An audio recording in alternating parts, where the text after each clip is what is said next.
तो हेलो दोस्तों, ABC coaching YouTube channel में आप सभी का स्वागत है। आप लोग कैसे हैं? आशा करता हूं आप लोग स्वस्थ और मस्त होंगे। बच्चों, आज की इस वीडियो में क्लास 11th सब्जेक्ट ज्योग्राफी यानी भूगोल के चैप्टर 5 के most important VBI objective question देखने वाले हैं, जो कि आपकी बोर्ड की परीक्षा में पूछे जाएंगे। तो सभी विद्यार्थी इस वीडियो में शुरू से लेकर अंत तक बने रहिएगा।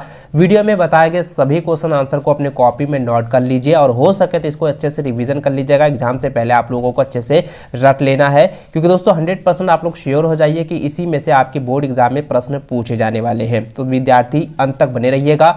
और बच्चों, वीडियो को अपने लाइक करने के साथ साथ अपने सभी दोस्तों के साथ शेयर जरूर कीजिएगा। और आप चैनल पर नए हैं, चैनल को सब्सक्राइब करने के साथ बेल आइकन को भी प्रेस जरूर कर लें, ताकि आगे भी इसी प्रकार की वीडियो आप लोगों को मिलती रहे। तो चलिए बच्चों, क्वेश्चन की ओर चलते हैं। तो देखिए बच्चों, क्वेश्चन दिया गया है कि निम्नलिखित में से कौन सी एक अनुक्रमिक प्रक्रिया है? तो इसका आंसर हो जाएगा अपर्दन। अपर्दन क्या है? एक अनुक्रमिक प्रक्रिया है। ऑप्शन डी जो है इसका सही आंसर होगा।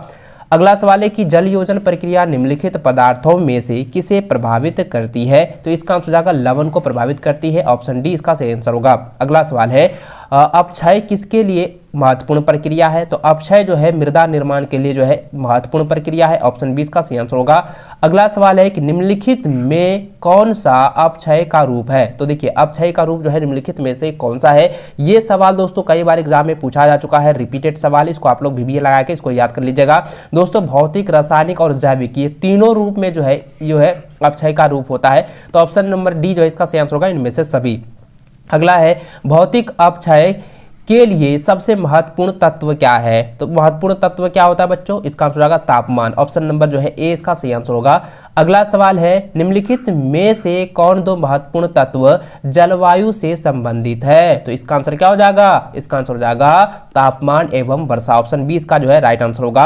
अगला सवाल है कि मृदा निर्माण किस प्रक्रिया से संबंधित है? तो मृदा निर्माण जो है वो किससे संबंधित है? अपक्षय से संबंधित है। ठीक है, तो ऑप्शन जो है ए इसका सही व सटीक आंसर होगा। अगला सवाल है कि निम्नलिखित में से कौन सा अपक्षय शीत प्रदेशों में क्रियाशील नहीं होता है? तो इसका आंसर हो जाएगा भौतिक अपक्षय। ठीक है, ऑप्शन नंबर ए इसका राइट आंसर होगा। अगला सवाल दोस्तों दिया गया है निम्नलिखित में से कौन सा अपर्दन का कार्य नहीं बल्कि परिणाम है? तो ये जो है कौन सा होगा? विस्थापन। ठीक है, ऑप्शन सी इसका सही आंसर होगा। अगला सवाल है कि ऑक्सीडेशन का सर्वाधिक प्रभाव निम्नलिखित में से किस पर होता है? तो सर्वाधिक प्रभाव जो है लौह खनिजों पर होता है। ऑप्शन नंबर जो है बी इसका सही आंसर होगा। अगला है निम्नलिखित में से कौन सी रासायनिक अपक्षय की प्रक्रिया नहीं है? तो इसका आंसर क्या हो जाएगा? देखिए, हिमकरण एवं पिघलन। ठीक है, तो ऑप्शन नंबर जो है डी इसका राइट आंसर होगा। अगला सवाल है कि लोहे में जंग लगने की प्रक्रिया क्या कहलाती है? तो लोहे में जंग लगने की प्रक्रिया को हम लोग ऑक्सीकरण कहते हैं। ठीक है, तो ऑप्शन नंबर बी इसका राइट आंसर व सटीक आंसर होगा। अगला सवाल दोस्तों दिया गया है कि मृदा निर्माण के लिए महत्वपूर्ण कारक कौन है? तो इसका आंसर हो जाएगा ऑप्शन नंबर डी हो जाएगा जनक शैल। ठीक है, ऑप्शन डी इसका राइट आंसर होगा। अगला है रासायनिक अपक्षय में निम्नलिखित में किसे सम्मिलित किया जा सकता है? तो किसे सम्मिलित किया जा सकता है? तो ऑक्सीकरण को सम्मिलित किया जा सकता है। ऑप्शन नंबर जो है ए सही आंसर होगा। अगला सवाल है निम्नलिखित में से कौन सा भू आकृतिक प्रक्रिया का कारक नहीं है? तो बच्चों, ये कई बार एग्जाम में रिपीट किया गया है, क्वेश्चन पूछा जा चुका है। इसका आंसर हो जाएगा बहता हुआ जल। ठीक है, ऑप्शन ए इसका राइट आंसर होगा। अगला सवाल दोस्तों आप जरा ध्यान, यहाँ पे इसका जो सवाल पूछा गया है, सवाल एक बार मैं फिर से पढ़ देता हूं कि कौन सा जो है भू आकृतिक प्रक्रिया का कारक नहीं है? तो कारक यहाँ पे नहीं है, तो इसका आंसर होगा भूकंप। ठीक है, तो ऑप्शन जो है बी जो है इसका राइट आंसर होगा। 15 का ऑप्शन बी राइट होगा। चलिए आगे बढ़ते हैं। अगला सवाल है कि शैलों का टूटकर अपने स्थान पर पड़े रहना क्या कहलाता है? तो पड़े रहना जो है क्या कहलाता है बच्चों? यह जो है अपक्षय कहलाता है। ऑप्शन जो है बी जो है इसका सही आंसर होगा अपक्षय। ठीक है, इसको नोट कर लीजिए, याद कर लीजिएगा। अगला सवाल है कि तल संतुलन बल के अंतर्गत किसे सम्मिलित किया जा सकता है? तो किसे सम्मिलित किया जा सकता है? तो बहिर्जनिक, ठीक है, बाहिर्जनिक बल को जो है सम्मिलित किया जा सकता है। ऑप्शन जो है बी इसका राइट आंसर होगा। अगला सवाल है कि किस प्रकार की जलवायविक दशाओं में अपर्दन अत्यधिक तीव्र गति से होता है? तो अपर्दन जो है अत्यधिक तीव्र गति से किसमें होता है बच्चों? तो ये होता है गर्म एवं आर्द्र में। ठीक है, तो ऑप्शन नंबर ए जो है इसका सही आंसर होगा। अगला सवाल है कि धरातल पर अपर्दन के माध्यम से उच्च वावच के मध्य अंतर के कम होने को क्या कहा जाता है? तो मध्य अंतर को क्या कहा जाता है भाई? तो मध्य अंतर को जो है तल संतुलन कहा जाता है। ऑप्शन नंबर जो है ए इसका राइट आंसर होगा, सही आंसर होगा। चलिए आगे बढ़ते हैं। अगला सवाल दिया गया है कि स्थल रूपों को प्रभावित करने वाले बहिर्जनिक, ठीक है, बाहिर्जनिक बल के अंतर्गत किसे सम्मिलित नहीं करते हैं? तो किसे सम्मिलित नहीं किया जाता है? भूकंप को जो है सम्मिलित नहीं किया जाता है। ऑप्शन डी इसका राइट आंसर होगा। अगला सवाल है कि मौसम एवं वायुमंडल की क्रियाओं द्वारा कठोर चट्टानें अपनी संधियों के सहारे टुकड़ों में टूटकर छोटे छोटे कणों में बदल जाते हैं। यह प्रक्रिया क्या कहलाती है? तो यह प्रक्रिया को विखंडन कहते हैं। ऑप्शन नंबर ए इसका राइट आंसर होगा। इसको आप लोग नोट कर लीजिए, याद कर लीजिएगा, एग्जाम में इस बार आने वाले हैं, 100% ये एग्जाम में क्वेश्चन पूछा जाएगा। अगला सवाल है कि चट्टानों के खनिजों में जल के अवशोषण को क्या कहा जाता है? तो जल के अवशोषण को क्या कहा जाता है? तो जल योजन कहा जाता है। ऑप्शन ए इसका सही आंसर होगा। अगला है जैविक अपक्षय के अंतर्गत कौन सहायक नहीं होते हैं? तो ये दोस्तों ये जो है वनस्पति जो है सहायक नहीं होते हैं। ऑप्शन ए इसका सही आंसर होगा। अगला सवाल है, देख सकते हैं बहुत बार जो है ये क्वेश्चन जो है ना रिपीट किया हुआ है, ठीक है। देखिए ये जो है ना, सॉरी यहाँ पे जो 23 नंबर जो क्वेश्चन है इसको आप लोग ध्यान में रखेंगे। ये 23 नंबर क्वेश्चन जो है कई बार एग्जाम में पूछा जा चुका है, बहुत बार जो है ये क्वेश्चन जो है को रिपीट किया जा चुका है। एकदम आप लोगों को रट लेना है, बिंदास होकर एकदम रट लेना है। देखिए सवाल ये क्या है कि अपक्षय के अंतर्गत जो है कौन सहायक नहीं होते हैं? तो सहायक कौन सा नहीं होता है? वनस्पति, जल, जीव जंतु और मानवीय तो सहायक होते हैं, लेकिन जलवायु क्या होता है? सहायक नहीं होता है। तो ये ऑप्शन जो है डी ना इसका राइट आंसर होगा। आगे बढ़े। अगला सवाल है कि निम्नलिखित में से कौन सा जो है अंतर्जनित बलों का उदाहरण है? तो अंतर्जनित बलों का उदाहरण कौन सा हो जाएगा? ये हो जाएगा ज्वालामुखीता, ठीक है। ज्वालामुखीता जो है ये क्या है? अंतर्जनित बलों का उदाहरण है, ठीक है। तो ऑप्शन नंबर सी इसका सही आंसर होगा। आगे बढ़े। अगला सवाल दोस्तों देख सकते हैं 25 नंबर की, निम्नलिखित में से कौन सा बाहिर्जनिक बल नहीं है? तो बाहिर्जनिक बल कौन सा नहीं है? तो ज्वालामुखीता जो है बाहिर्जनिक बल का एक उदाहरण नहीं है। ऑप्शन ए इसका राइट आंसर होगा। अगला सवाल 26 नंबर कहता है निम्नलिखित में से कौन सी प्रक्रिया सूर्य ताप द्वारा भौतिक अपक्षय से संबंधित नहीं है? तो इसका आंसर जाएगा कार्बोनेशन। कार्बोनेशन जो है ऑप्शन बी इसका राइट आंसर होगा। अगला सवाल है कि मलबा या अवधाव निम्नलिखित किस श्रेणी में सम्मिलित किया जा सकता है? तो इसका आंसर जाएगा मंद प्रभावी बृहत चलन, ठीक है। ऑप्शन नंबर डी इसका राइट आंसर होगा। अगला सवाल 28 नंबर देखिए, दिया गया है कि कौन सी प्रक्रिया निम्नलिखित में से अनुक्रमिक है? बहुत बार ये क्वेश्चन रिपीट किया जा चुका है। तो इसका आंसर हो जाएगा अपर्दन, जो कि मैंने फर्स्ट क्वेश्चन में ही आप लोगों को बताया है। तो ऑप्शन नंबर जो है ए इसका सही आंसर होगा।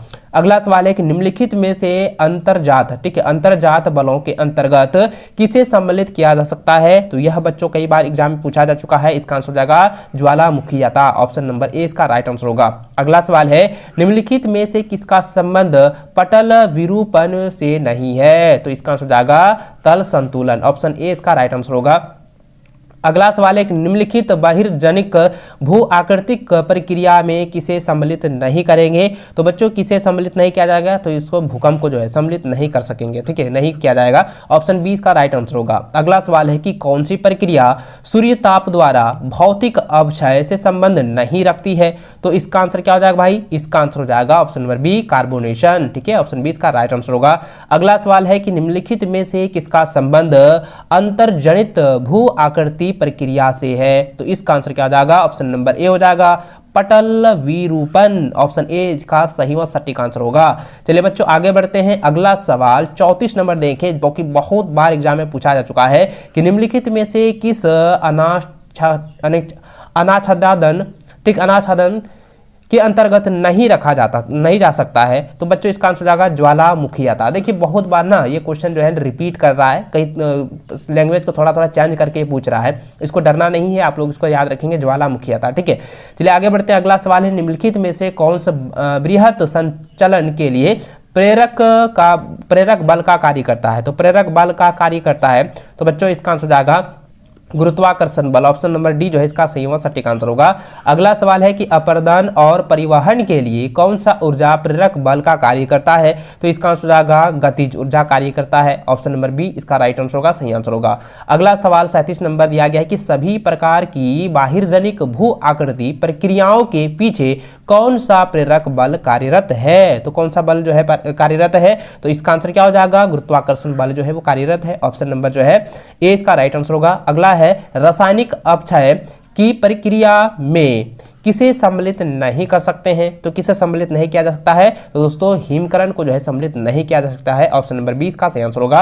अगला सवाल दिया गया है कि निम्नलिखित में से कौन सा भौतिक अपक्षय की प्रक्रिया नहीं है। तो इसका आंसर क्या हो जाएगा बच्चों, इसका आंसर हो जाएगा ऑक्सीकरण। ठीक है, ऑप्शन नंबर ए इसका राइट आंसर होगा। अगला सवाल दिया गया है कि निम्नलिखित में से किसे वृहत संचलन के अंतर्गत सम्मिलित नहीं किया जाता है। तो इसका आंसर हो जाएगा विसर्पण। ठीक है, विसर्पण को जो है सम्मिलित नहीं किया जा सकता है। ऑप्शन ए इसका सही आंसर होगा। अगला सवाल है कि अपक्षय, जरा ध्यान दीजिएगा, बहुत बार एग्जाम में पूछा जा चुका है, रिपीटेड सवाल है कि अपक्षय के प्रमुख अभिकर्ता के रूप में निम्नलिखित में से किसे सम्मिलित कर सकते हैं। तो बच्चों इसका आंसर क्या हो जाएगा, ताप को जो है सम्मिलित कर सकते हैं। ऑप्शन नंबर ए इसका राइट आंसर होगा। अगला सवाल है कि मृदा के अध्ययन करने वाले विज्ञान को क्या कहते हैं, यानी कि मिट्टी को अध्ययन करने वाले विज्ञान को क्या कहा जाता है। ये कई बार एग्जाम में पूछा जा चुका है। इसको हम लोग कहते हैं पेडोलॉजी। क्या कहते हैं, पेडोलॉजी कहा जाता है, जो कि मृदा से संबंधित अध्ययन को जो है ज्ञात करता है, प्राप्त करता है। ऑप्शन नंबर ए इसका सही आंसर होगा। अगला सवाल दोस्तों दिया गया है कि निम्नलिखित में से किसे मृदा निर्माण के कारक में अंतर्गत शामिल कर सकते हैं। तो कई बार एग्जाम ये रिपीट किया हुआ है। इसका आंसर हो जाएगा, देखिए मूल पदार्थ, जैविक क्रियाएं और समय, ये तीनों हो जाएंगे, इसलिए इसका आंसर हो जाएगा उपयुक्त सभी हो जाएंगे। ऑप्शन डी इसका राइट आंसर होगा। अगला सवाल है कि मलबा अवधाव, ठीक है, मलबा अवधाव एवं भूसंखलन जैसी घटनाएं जो है प्रायः कहाँ घटित होती है। तो ये सवाल बहुत बार एग्जाम में पूछा गया दोस्तों, और आप लोगों को याद रखना है कि यह जो है ना हिमालय क्षेत्र में जो है ये अधिकतर जो है घटनाएं होती हैं। तो ऑप्शन जो है डी जो है इसका राइट आंसर होगा, हिमालय क्षेत्र में। अगला सवाल है कि मलबा अवधाव को किस श्रेणी में सम्मिलित किया जा सकता है, किया जा सकता है। तो इसका आंसर हो जाएगा बच्चों, यह जो है तीव्र प्रवाही वृहत संचलन में जो है इसे सम्मिलित किया जा सकता है। ऑप्शन नंबर सी इसका राइट आंसर होगा। अगला सवाल देखें, 46 नंबर दिया गया है कि चट्टानों का सिलिका से अलग होना क्या कहलाता है। तो चट्टानों का सिलिका से अलग होना क्या कहलाता है, इसको हम लोग कहते हैं डिसिलिकेशन। डिसिलिकेशन, ठीक है, ऑप्शन नंबर ए इसका राइट आंसर होगा।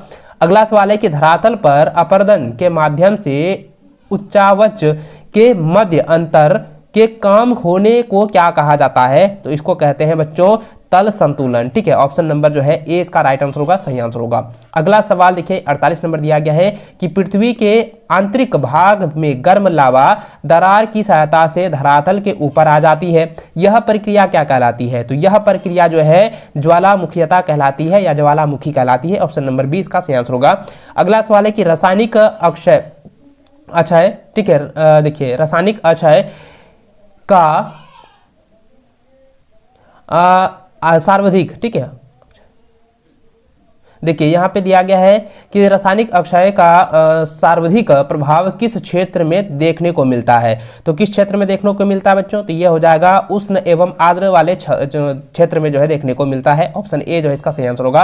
अगला सवाल उस दिया गया है कि भूसंखलन के प्रकारों में किसे सम्मिलित नहीं किया जा सकता है। तो बच्चों इसका आंसर आएगा मलबा अवधाव को जो है सम्मिलित नहीं किया जा सकता है। ऑप्शन नंबर जो है डी इसका राइट आंसर होगा। तो दोस्तों इसमें से जितने भी क्वेश्चन मैं आपको बताए हैं उन सभी को आप लोगों को एग्जाम से पहले जो है रट लेना, एकदम तैयार कर लेना है, क्योंकि इसी में से आपके बोर्ड एग्जाम में सारे सवाल पूछे जाएंगे। ठीक है, तो चलिए बच्चों इस वीडियो में अंत तक बने रहने के लिए बहुत बहुत धन्यवाद। मिलते हैं नेक्स्ट वीडियो में, तब तक